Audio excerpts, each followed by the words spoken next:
Yeah, okay. No, it works. It works. So why don't you like? Are you afraid? You like to snuggle? Get a little closer.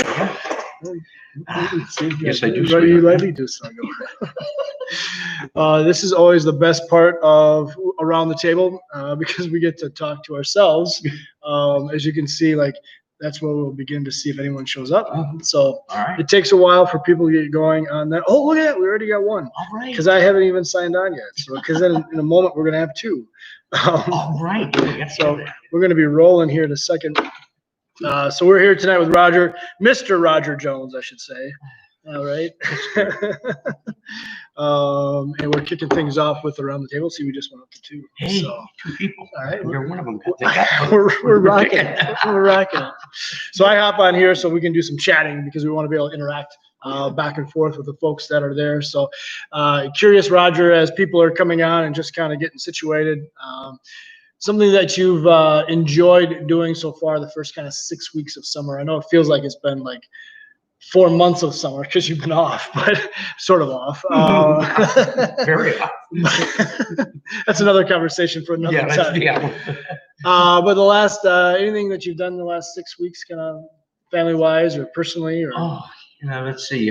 Put up with kids. right? Yeah, and put up with kids, and then we get in the pool occasionally Oh, when we have nice days, and we're just fortunate. Good. But then, dealing with a 10, going to be 13, and a 15-year-old. Right. God be with us. I pray daily 5 times. Right. Absolutely. But mostly just family stuff and being around the house. Good. Good. Yeah, that's awesome. Yeah, we've definitely had the summer for it. I know we scooted down to Chicago this past week, actually a week ago today. And by Saturday afternoon, I was sunned out. I was just like, oh my goodness, let me sit in the shade. I had my hat on to protect my dome. And just wanted to like be out of the sun for a little bit. The heat's fine. Okay, whatever. I'm not going to whine about it, especially those of you who whine during the winter. I won't whine during the summer. But it's just like, oh my goodness, come on. And stuff. So it was definitely fun to be able to enjoy a little bit of pool, a little bit of golf, and kind of hang out together. Well, do me a favor though. I don't want to see you get any more tan because we got enough issues there. Thank you for keeping it safe.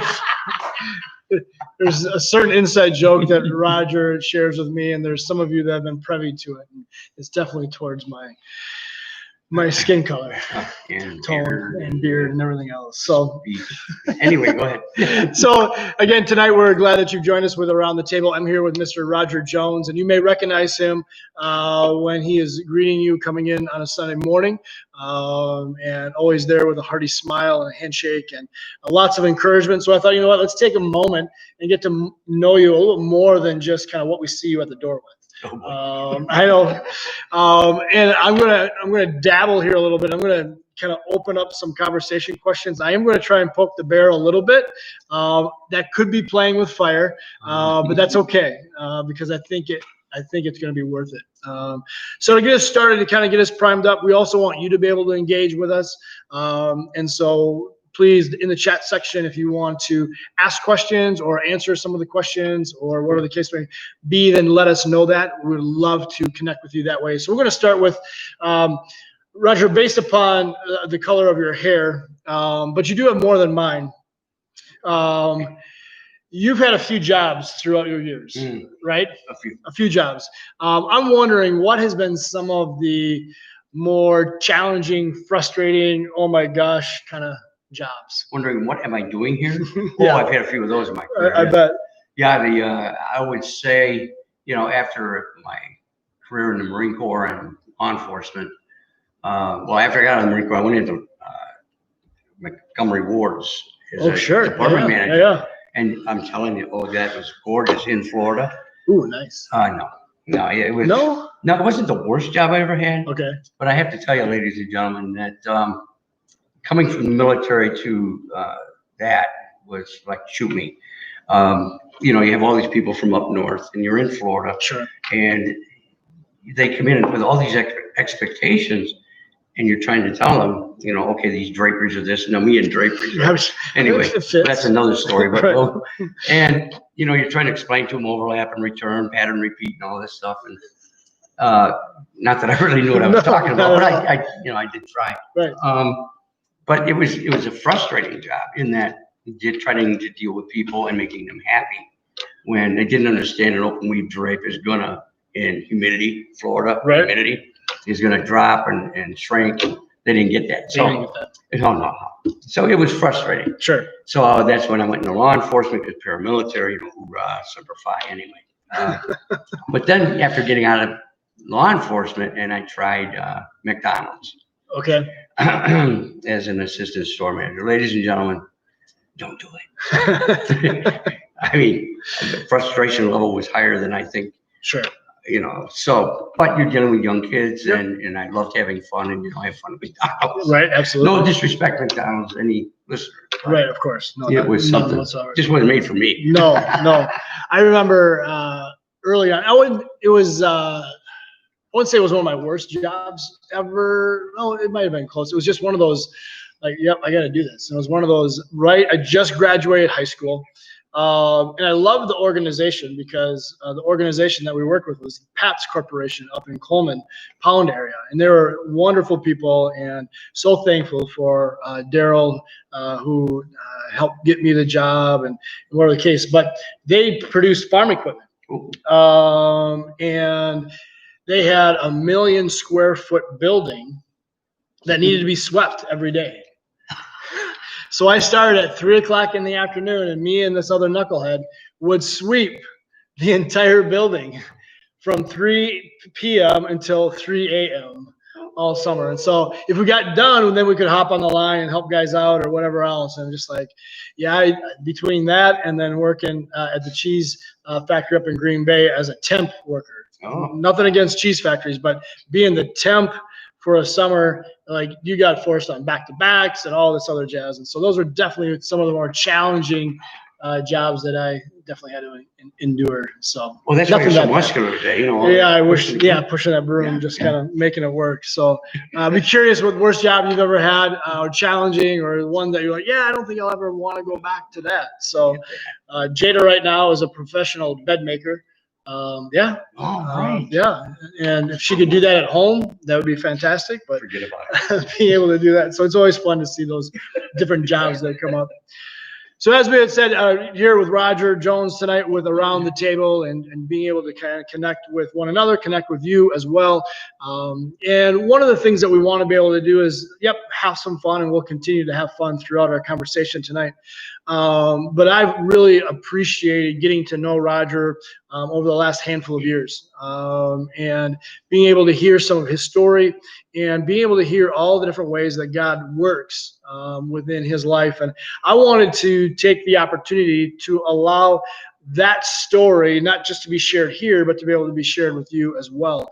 And so, Roger, I'm curious, when did you begin to see kind of God at work within your life, where you were more aware of what he was doing or what he was up to, and kind of starting out that faith journey? Well, it's funny because, like I told you, that living in 11 abusive homes as a kid, I went to church, but I didn't realize that God's hand was in getting me from this place to this place, to the point where it got so bad that I joined the Marine Corps, thinking that is a better place to go. No abuse in the Marine Corps, right? Okay, anyway, we went there, which was in the best interest of me. And God definitely sent me there to see this recruiter, because had I not gone in there, I swear I would have been in a New York prison somewhere, because I really didn't trust or like or respect adults from, what I saw, drunks and you name it. So I get to Vietnam 6 months after I'm in the Corps, and I really found out that to get out of here, you better have faith in God. And there weren't many that I knew in Nam that were atheists. Sure. We all appreciated God. And I became a lay leader, which was on Sundays when we couldn't have a chaplain, then I ran the services. Okay. And so I became my little Bible that I got to carry in my pocket. It gave me serenity in the fact that if I do get killed here, I know I'm going to a better place. But at the same time, I felt I was doing it for the right reasons. Sure. So after my 14 months in Vietnam, I come home with a couple hearts and Purple Hearts. And like I was telling you earlier, I was so grateful. 119 of my friends didn't make it out of there. Many came home injured terribly. And I came home, got off the plane, went right to church in New York. I go up to the altar, I get on my knees, and I must have stayed there, I swear, an hour, thanking God for getting me through that. And I was at peace. I'm home. Mm-hmm. But then, you know, you become overconfident. You know, God got me through that mess. Now I can be whoever or whatever I want to be again. And I'm going to lead my own life. And ladies and gentlemen, I'm telling you, even as a young man. Okay, yep. This is blonde. Anyway, as a young man, old man, I've learned a couple things. Number one, I can't do it alone. And I can't. I mean, I've made so many. Okay, there's how many commandments are there? 10 of them, am I right? Yes. Okay, I violated 90% of them, and I'm not proud of that. I'm just giving you testimony, ladies and gentlemen, that I have violated them. I'm not proud of that in any way, shape, or form. But God has always been there to get me through all these messes that I've got myself in, that life has put me in. Got me through law enforcement, got me through NOM, got me through a bunch of things that I'm not proud of. But now that I'm at where I'm at in my life, supposedly retired, but I'm not. Right. Loving what I'm doing, working with kids. But I would say recently, in the last few months, I have been more open to God. And then I do want to touch on one thing that I said to Aaron before, and I know he's going to get mad at me, but that's okay. I like him mad at me. Is that when I went to church before, in a different church, I won't mention it, I always felt like the minister was preaching at me, to me. It didn't bring me into the sermon.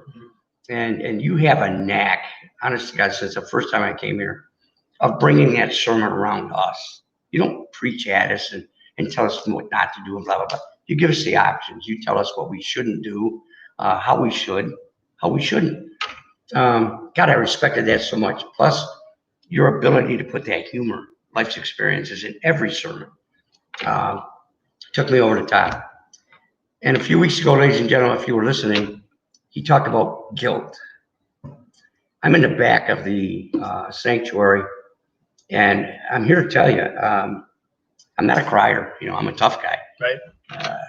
But I guess with age you cry more. But I'm sitting back there, and tears are rolling down my eyes. And guilt, my goodness, I don't think, I know I've never addressed my guilt, but I've always felt the guilt.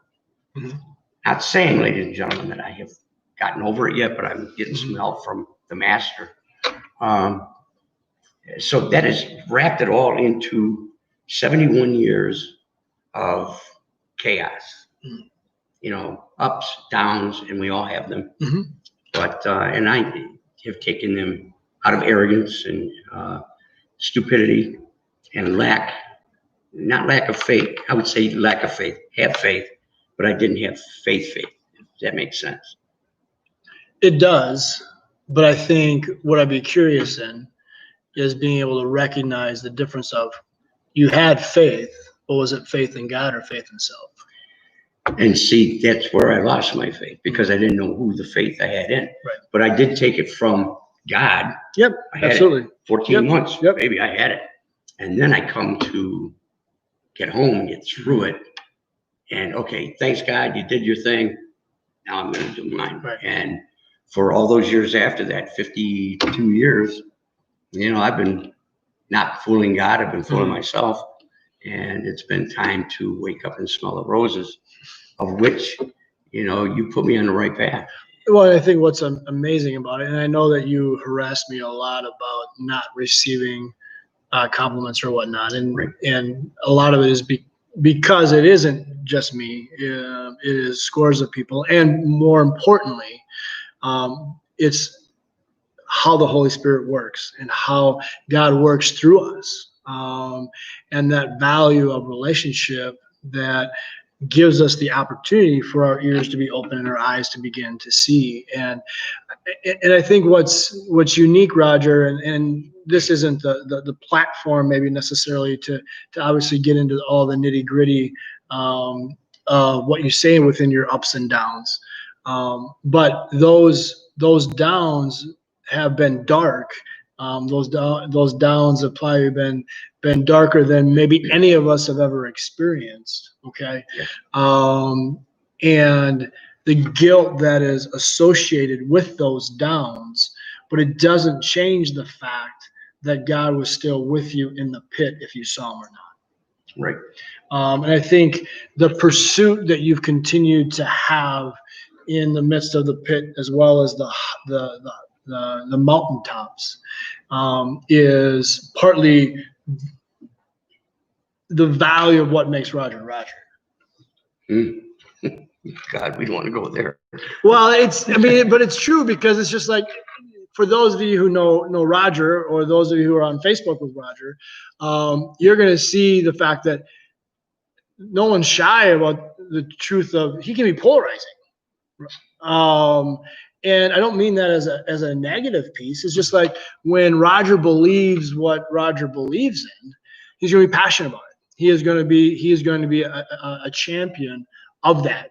And that's amazing for people, because you believe in people and you're champion for people, as well as for causes and what you're able to stand for. And so knowing that you have had these ups and downs, these pits and mountaintops, it is part of the value of who you are, and what I believe God has opened the doors for you to be able to speak into people's lives. Well, he has. Not that everybody likes what I have to say. No. Not that I expect people to like what I have to say. But, I mean, a lot of times, and especially in today's world, and how things are going, we look at politics, we look at this, we look at that. And I prefer to look at it as my patriotism overwhelms my feelings for politics. So whether you like this guy or don't like that guy or this girl, that it's fine. And some of them I don't like, period, but I champion for them because of the direction they're trying to take us. But with that being said, I will fight that fight. And I remember taking an oath, 2 of them, one for the United States and one for the state of Wisconsin. And that oath never dies. And I will fight to the end for our people of this country and this state. And if people can't recognize that, I'm sorry, but I do not apologize for my opinion, but prove me wrong. And I'm here, I'll be the first one to say, oh my God, I'm so sorry. My bad. And I will change that. But you got to prove me wrong. God gave me a stubborn side. You do, stubborn side. I only sides, multiple sides. Oh, that hurt. But I think that is something, and I do want to take a moment to go there in a little bit, because as you've shared within your opinion, and you have strong opinions, and there's reasons behind your strong opinions, as well as say there can be a sense of being polarized and in different ways. One of the things that I did want to try kind of go towards tonight is, what does it look like, or what do you think it means for us to move towards unity? And I know that we want to, it's hard because it's like, okay, how do we do that at a macro level? It's just like, it's almost too overwhelming for me to look at a macro level.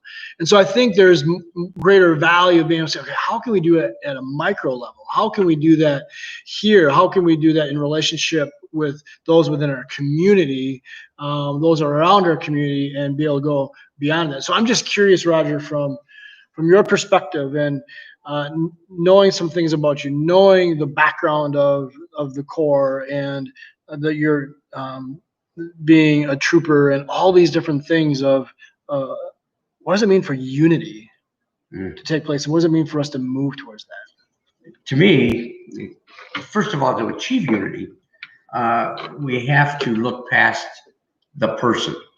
and we have to respect respect is something that we've lost in this society, and I don't know where that went, but I see how that works in this church. You know, like I told you, the reason I wanted to greet here so badly was that you get to greet people in with a smile and, let them know that they're welcome. Mm-hmm. And that would be, let's say we are a place to house homeless people. Mm-hmm. I don't care what their background is, what their color is, or what country they're from. I want to greet them with open arms. I want to give them that smile, that feeling of love and acceptance. And that to me is unity, because, you look at service and law enforcement, it's brotherhood. Right. I don't care what branch you're in. Oh, did we harass each other? Oh, God. Those doggies, those squids, those jarheads, we're terrible with each other. I mean, we talk to each other like you think, oh my God, they're going to fight. Yeah. But we have so much respect for each other. Mm-hmm. And it's a brotherhood. And that's what I missed in civilian life. Right. And so to get that, and if we could start right here at, New Life, which I feel we do, and I don't care who comes through the door, we've got all walks. And they all have the same look to me. And we've got rich, we've got poor, we've got, you name it. And I'm somewhere on the bottom, and I'm okay with that. Right. But my God, people, we are, and it starts with us. And if I can take that to Random Lake High School in the school district, and I don't care. That's how we get unified. Not doing some of the things that are going on out there. You can't tell me we're striving for unity and start having riots and burning, and you can't tell me that. It's totally bogus. But in our own little world, if we can start it here and that can flow out there, we've got people from all kinds of factories and walks of life here, like I said before. Let's get it out there. If we practice it here, just practice it out there. Yep. And I'll tell you a quick story. There's a young lady that came to our church that had seen me as a bartender. Sure. Well, bartender, I harass everybody. Sure. Everybody. It's no different than church. Well, it's a lot different out there. If I did that here, you'd fire me. All right. So go on. Sorry. So this person took that out of context, unfortunately, felt that I was rude and that seeing me here, I was two-faced. And that made me feel bad because I am different there than I am here, but I was in two different environments. There, you're focusing to them, but the smile was always there. And it wasn't to offend or to seem rude. It was to kind of get you in and get you talking. And I was apparently talking to a fellow Marine, and of course, you know how abusive we can get. Yep. Well, you don't know because I haven't been that abusive. You have not, which I'm thankful for. It's coming. Thank you. So, but it's a different world, and I never had to work so hard for humor, and that's how I lived my life through that. From my childhood, which was terrible. But I think there's so many things that I want to touch on with you on that, on what you've just shared, and it's rich. But I think on that last one of being able to use humor, and it's a brief thing that you and I have talked about in the sense of what was the purpose of humor? To deflect the hurt, the anger, and mostly, I felt I was the problem. I was the bad person, and not that because they're abusing me and that they're beating me and all the other crap they did and telling me I'm stupid and worthless and you're never going to be anything. And so I thought it was me, So I always deflected that with humor in school. So of course the class clown, So when I see that at school, a class clown, I kind of try to gravitate to them and find out where that is. Yep. Are you bringing that because of this, or are you bringing it because that's just you? Yep, absolutely. But it's become me. Right. And everybody, some people take it as sarcasm. Right. But it's meant as humor to loosen a moment. And I think, and I appreciate that. It even ties in a little bit with what Heather had mentioned. What does it look like to move towards towards unity and being able to understand people's backgrounds is that so many times when we look at somebody, we may already come with judgments because we don't understand things. We don't understand backgrounds or how things work. And so being able to show the respect of someone is having the courage to be able to know, hey, how do they work? What's the ins and outs, and how do we begin to look at things? And so it also allows the opportunity then, because I know that there's times where I'll call you out. Hey, what are you deflecting? Because of using that pain or using that as that there's something else going on. I'm going to use humor to get myself around it. And so there is that, again, I'm going to go back to that polarization or that teeter-totter where reality is that some of it is to deflect pain, but some of it is also to be able to open doors. Right. And being able to have that growth and that understanding within it. But I think being able to move towards respect, being able to move towards what it means to love one another. What it truly means to love is that I'm going to love you enough to say the hard things or ask the hard questions, right? You're good at that. It was interesting though, because I remember, I think we were still at Generations when this happened, because for a while, Roger would always greet me with a salute. And I wouldn't salute him back. Because I did not feel as though that salute, that I could represent that salute because of what it meant to him, what it meant to the men and the women who have served, that I've never done that. And I said, Roger, I can't do that. I feel as though that I'm disrespecting you, right? That's the conversation that we had. Right. And what did you tell me in return? A salute is out of respect. And if I salute you, I respect you. Mm-hmm. And if you don't respect me, you don't have to give it back to me. You know, even being a sergeant or a captain or colonel, whatever, if you saluted them and they didn't salute you back, said something, and that happened a lot. Sure. Okay, you don't respect me as a sergeant or staff, whatever. I took that personally. Mm-hmm. So, of course, then I pounced on you about that. Hey, sucker. But it was something, I think, for me that was so powerful. So now you may see us when he'll come in or whatnot, and he'll give me a salute. He did it here. We're the only ones here. Yep. He gave me a salute, and I gave it back because of that respect that we have mutually, that he has for me and that I have for him. And it's just like, I just appreciated that interchange that took place of how often do we not show that respect to one another? And instead of showing that we respect, we show them the disrespect in the way that we look at them, in the way we look at people, the way that we respond, the way that we whatever. And so I appreciate how you're bringing that unity piece in and using it in the respect nature, and then how it's played out in our lives. But I'm going to ask you a question. If you look at it this way, we all go to the store. We all drive our cars, you know, and I gave a speech one time on there's a time to laugh, a time to cry, and you know the verse.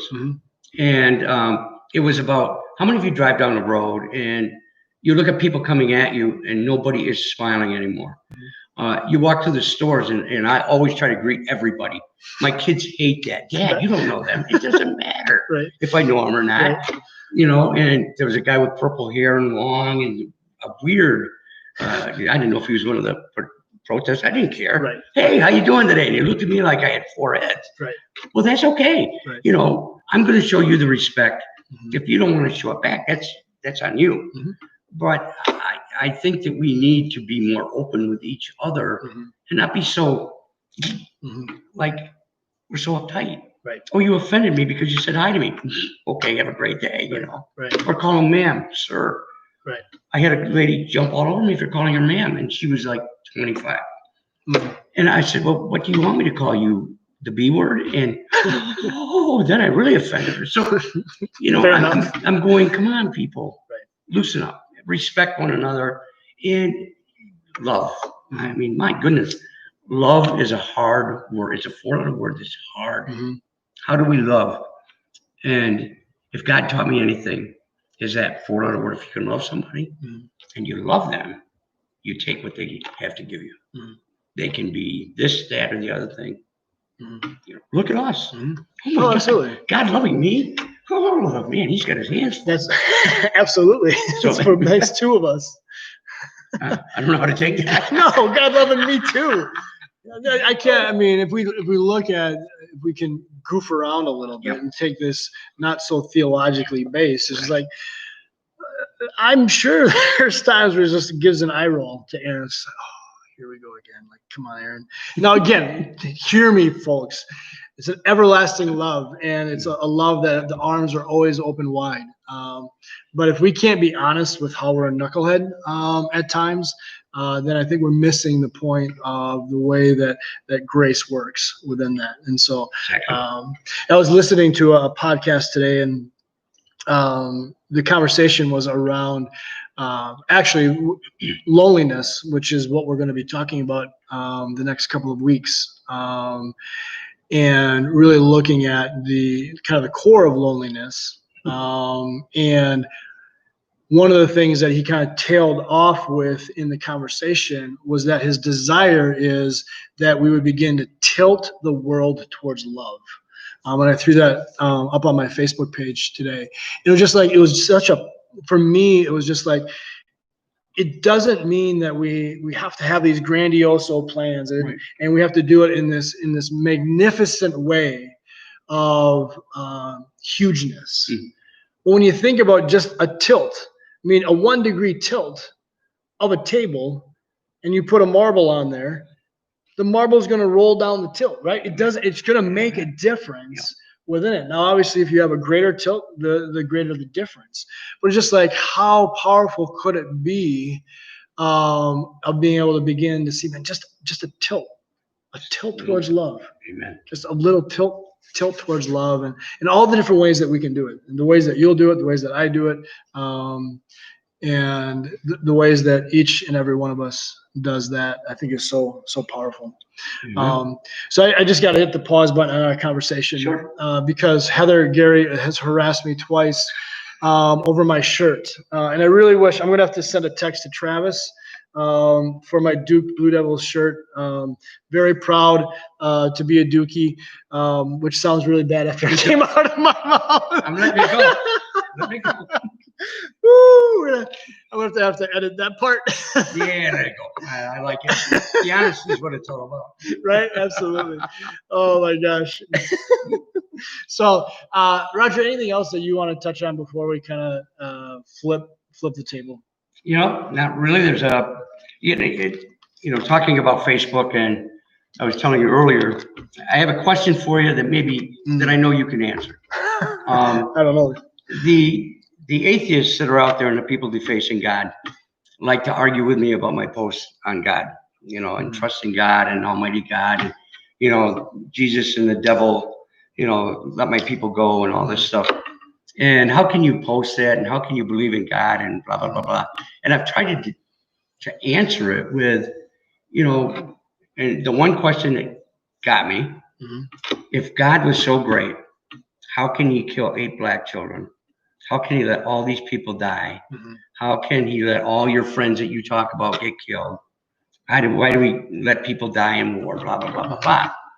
And, my response to the one person was, God's angry right now. So, man, we got to turn everything around. Right.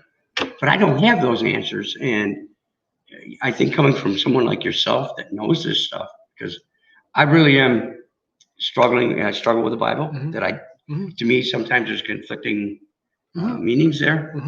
So I defer that to you. And I think everybody may have that same question. Sure. Yeah, no, I mean, thanks for giving me a light question. Nice, easy question.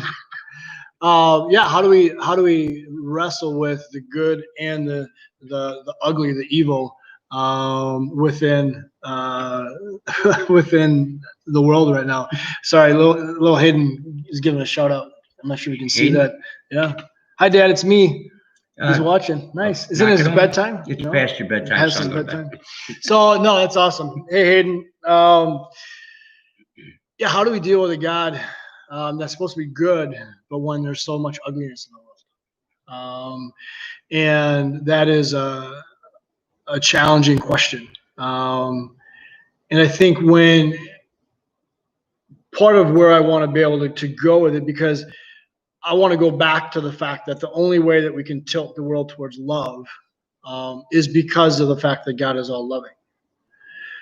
Because God is all loving, all right, he created us to be in relationship with him, to be in love with him, and being able to have that be a true love.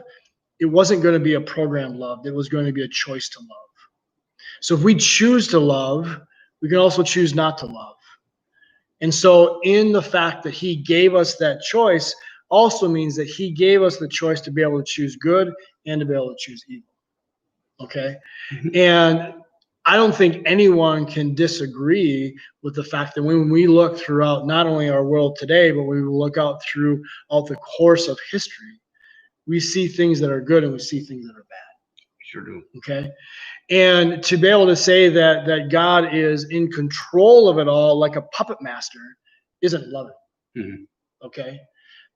The fact that he's given us free will, the fact that he's given us a free choice is the fact that he loves us that much. And so being able to see that there is ugliness in the world doesn't diminish his love, it actually increases his love.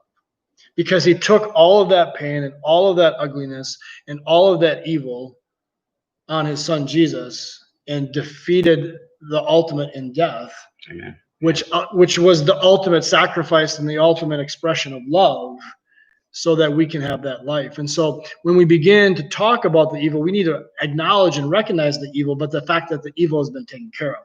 And so whenever someone wants to get into an argument with me is, how can God be good when there's so much evil in the world?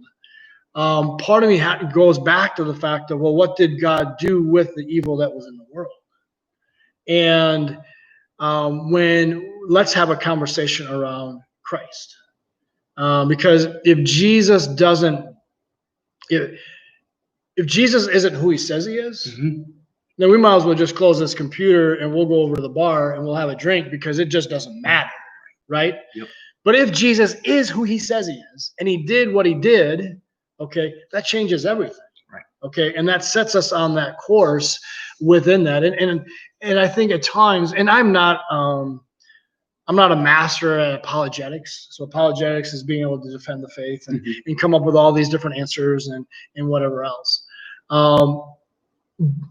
And so I know that there's people out there that can give a more eloquent response and are able to be able to have greater points. And I'm sure that some of the good old atheists out there can nitpick even my responses. But this would be my pushback. Yep. Okay. My pushback is going to be, let's talk about it at a heart level. Let's talk about it at the fact of what's that pain and what's that evil and what's that ugliness that's so real inside of your life, Mhm. right? Yeah. Because that's part of the conversation you and I've had. Yes. Is without Christ, without goodness, what are you going to do with that ugliness? Mhm. And that ugliness, that evil in all of us will destroy us. Oh God, yes. You just straight up. Unless we have a goodness that is greater than us, beyond us. And so I think that's, for me, is just like, if we want to be able to have a conversation of good and evil, which is in the world, we need to be able to realize that he's not going to program us to force us to love him, because that's not love. Right. So I don't know. Does that It makes questions, sense. pushback? I mean, No, the only thing I would add to that yeah, is that, please. if we had more love for God Mhm. and we had more love for each other and more respect for each other, we wouldn't have what we have today. Correct. I think we would have a very awesome world that could play together in the same sandbox and not keep throwing stuff in each other's face. Correct. And I agree with that. And I know people will be quick to say, well, this isn't our forever home. And there, one day there will be. Right. And I get that. And I completely believe that there will be heaven and there is eternity. But I also believe that Jesus was very clear about not only bringing heaven to earth, okay, in his presence, Mhm. but that there is going to be this reality that, what's the phrase I want to use? Sorry. I hear but not yet perspective. is that we can still have some of that experience of his kingdom here, but it's not in its fullness. Got it. Okay. Oh. And so that's why when we begin to look at things, I mean, Jesus doesn't say that this is going to be easy road, right? Well, I didn't hear that anymore. No. I mean, what he says is that he says, in this world, you will have trouble. But then what does he say next? Take heart, for I have overcome the world. Yes. Okay. And so that's why it's just like when we're able to narrow in on those conversations of saying, yeah, these things are going to be hard. It's going to be ugly out there. Okay. There is going to be evil in a variety of different ways. But where is our focus? Where are we bringing our presence towards?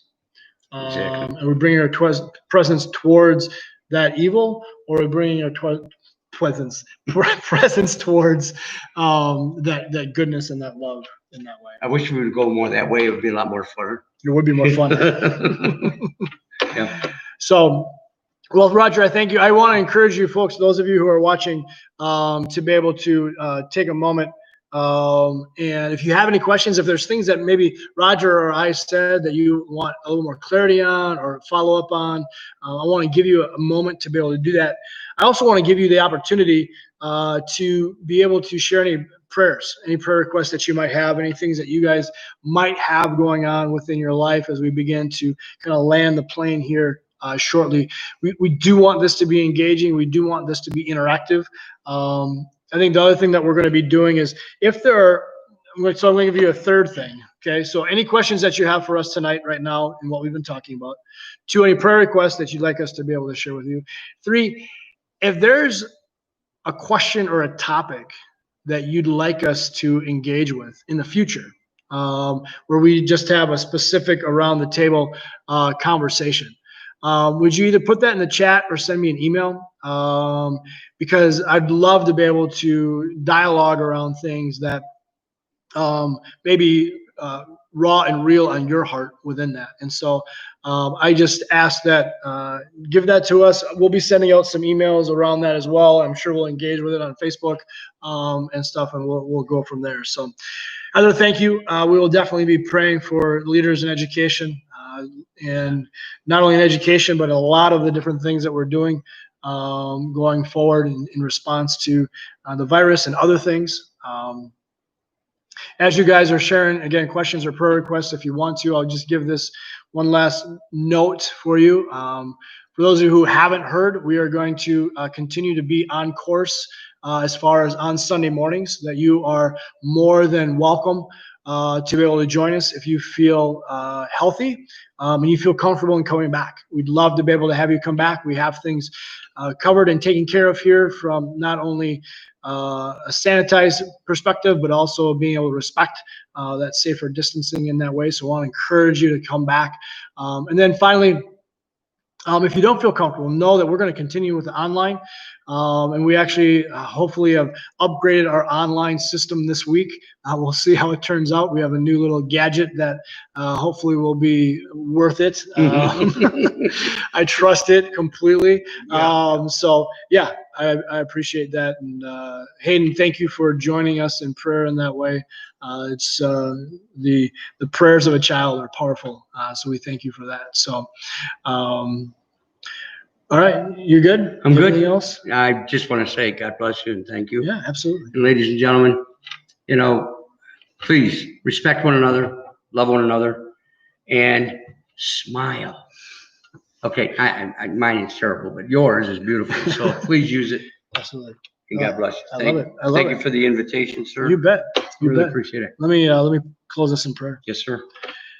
Holy Father, I just thank you so much for this night. I thank you for Roger and his family. Lord, I thank you for the ways that you work. And Lord, it is true. Roger is a testimony of it. You work in mysterious ways. And we thank you for that. And Lord, we thank you that you continue to pursue us in so many different ways. The moments that we have our head in the sand to the moments that we're giving you praise. You continue to pursue us. And so we thank you for that. Lord, I pray for those who have watched this or will be watching this. Lord, I pray that you encourage them in their faith, in their journey, in their wrestling of faith. And Lord, I want to echo Heather, as well as Hayden's prayer requests tonight, and just joining in prayer for our leaders. Excuse me. For our educational leaders and making a decision of what is best moving forward with the schools and with the students and teachers and admin. But Lord, also beyond that, our governmental leaders locally, state level, as well as nationally. We ask that you would allow a humility to take place across all lines, and that there would be a humility of trust, a humility of respect, humility of love. And Lord, I pray that even in our small ways, that we would be able to tilt the world towards love. And so we just lift that up to you. Lord, I am thankful that you are God and we are not. And so we're going to continue to face towards you. You are a good God, and we trust you in that. In Jesus' name, amen. Amen. Thank you. Friends, thank you very much. Roger, thank you. Hoorah. I love you, Governor. Grace and peace. Peace. Oh, well, that was fun. Thank you. What a